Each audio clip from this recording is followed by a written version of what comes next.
say there? I just want to say that I really believe the reason that marijuana is illegal is because the industries affected, the petrochemical industries, realized back in the 20s and 30s that marijuana, hemp seed, was going to displace some of their capital-intensive industries. So I really think marijuana prohibition is all about the continued centralization of economic and political control.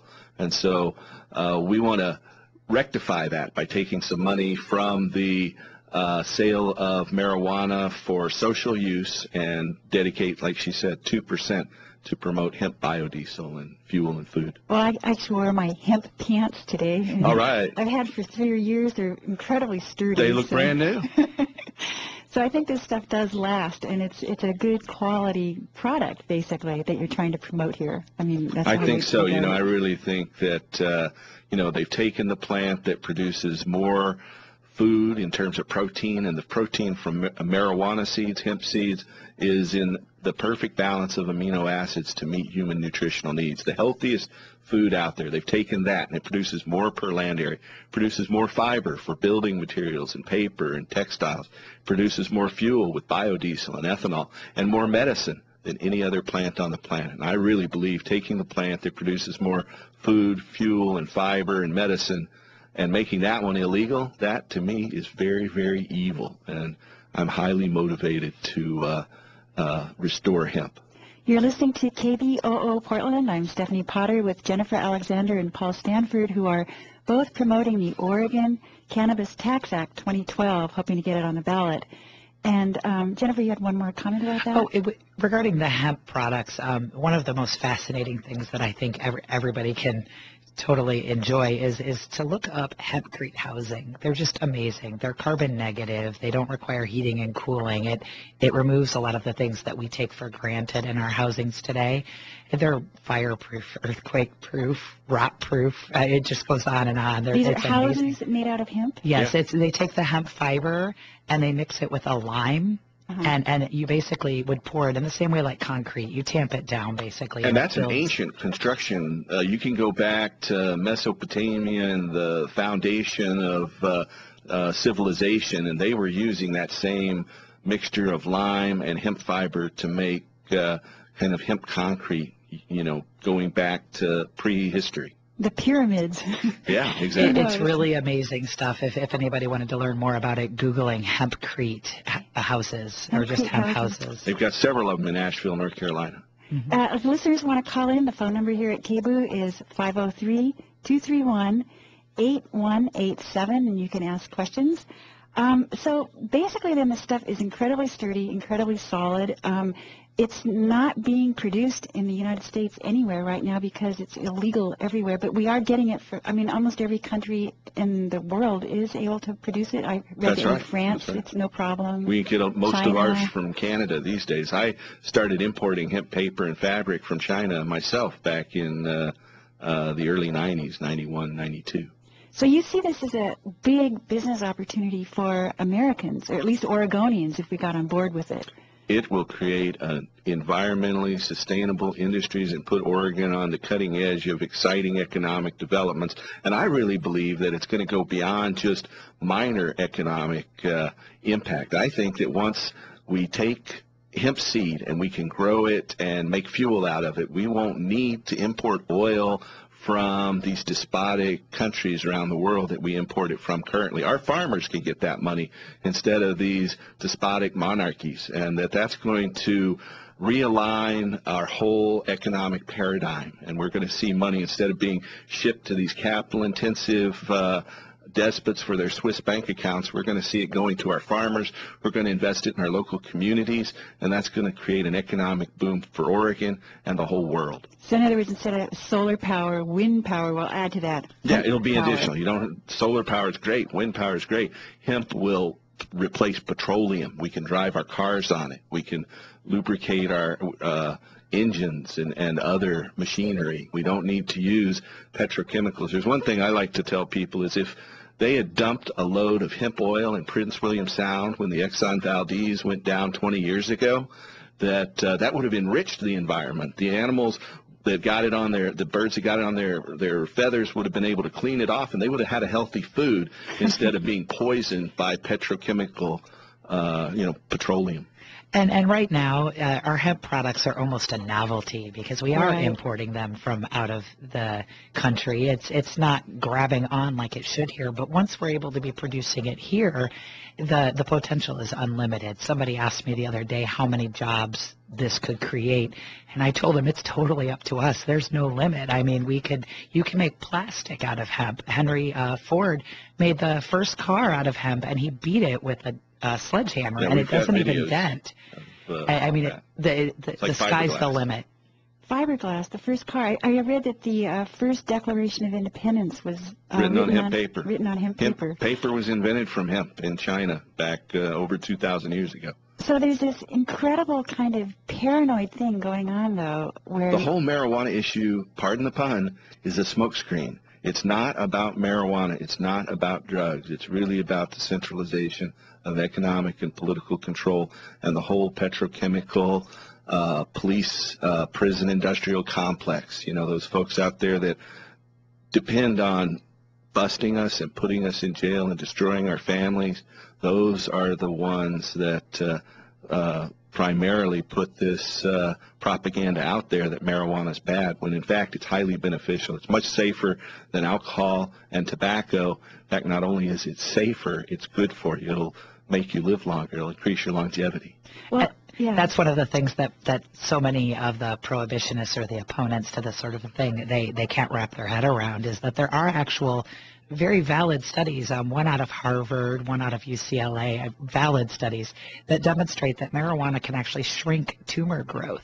And with 40% of all Americans having cancer, that's something that should be loud and clear, not something that should be hushed and made illegal. Yeah, and when you look at these, like, I guess it's NIDA websites, you see a lot about, in fact, I sort of noticed that they had, like, a really long page about the bad things about marijuana and only 3 paragraphs about the bad things about alcohol. But people That's have crazy. People have a lot of fears that it's going to cause brain damage or make them paranoid or schizophrenic. It's this propaganda campaign that, originated in the 1920s and 30s that we call reefer madness, after that movie that depicted people going crazy and killing their family and friends. And that's what people believe.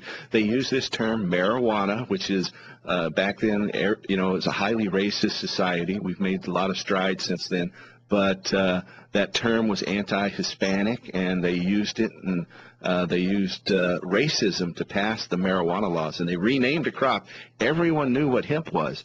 No one realized when they made it illegal that marijuana and hemp were the same thing. And, most of us didn't realize it until after we got active. I didn't realize it until I was in my 20s, that hemp and marijuana are the same thing. And even in the medical uses back then, it used to be one of the primary medicines. Paul often displays different antique medicines.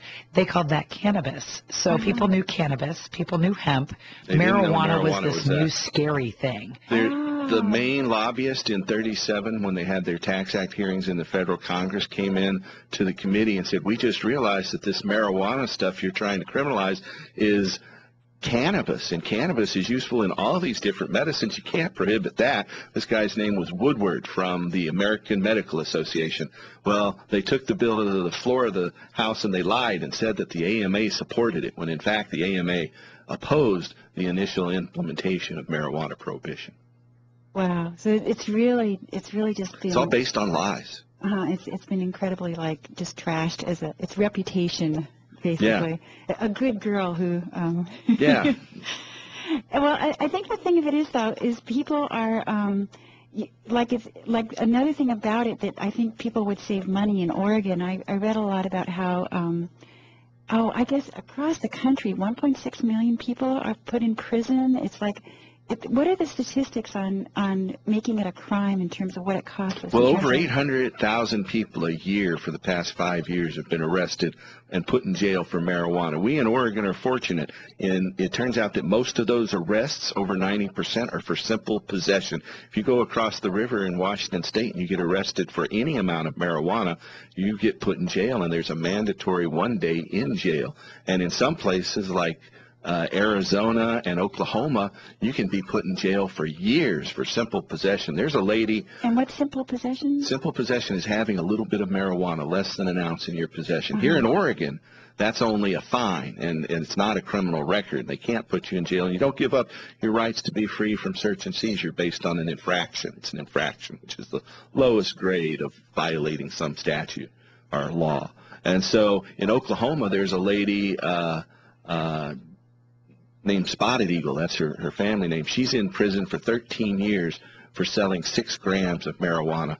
That's just a small amount, less than a quarter of an ounce. It was about $30 worth of marijuana that she sold, and they put her in jail. For 13 years. For 13 years. Took her kids. Right. Well, I'm glad I'm not there. Yeah, I'm not moving to Oklahoma. And the thing of it is, though, here in Oregon, it's still, though, you can go to jail for it at some point, right? If you get arrested for over an ounce of marijuana, that's a felony in Oregon. And growing one plant is on the statute books. You don't get the same penalty from the judges, fortunately. But on the statute books under Oregon law, one plant being cultivated is the same as rape or manslaughter. Wow. It's a Class B felony. Excuse me. I'm Stephanie Potter. This is KBOO Portland, the Recovery Zone. I'm speaking with Jennifer Alexander and Paul Stanford, who are both working to enact the Oregon Cannabis Tax Act 2012. They're out to get like 90,000 signatures. They've already got a start. And hopefully this would change a lot of things. It would definitely change the idea that you go to jail for over an ounce of pot, right? Oh, yeah. It would completely legalize the possession of cannabis for any amount.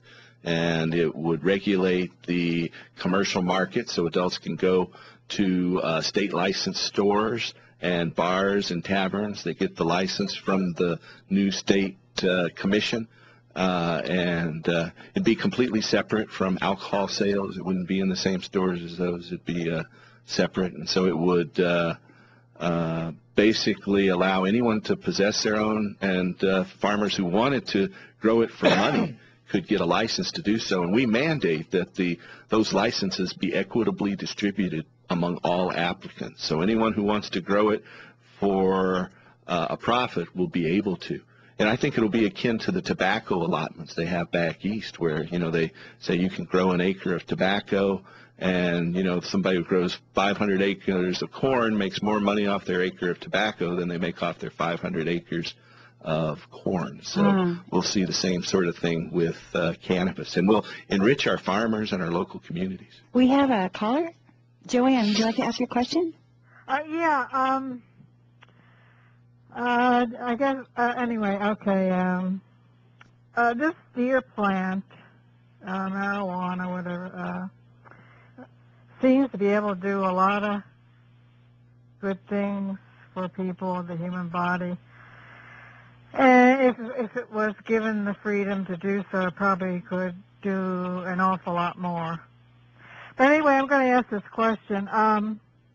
In the world, and maybe in this country, there are people that are probably being exposed to radiation from nuclear waste or nuclear power and like things. So I was wondering, I guess nobody really knows because the way things go in this country, if this deer plan could also, think about the deer people in Japan that have been exposed to radiation. What's your question? The plant can help with the radiation in the human body, but I don't. Anyway, thank you very much for the program, and I wish you all well. Thank you. Do you have an answer to that? As far as it helps with the human body, I'm not sure exactly on that part, but I will say that hemp as a plant will actually pull a lot of contaminants out of the soil. It restores the soil's health. So as far as the environment in general goes in those areas, it's absolutely beneficial.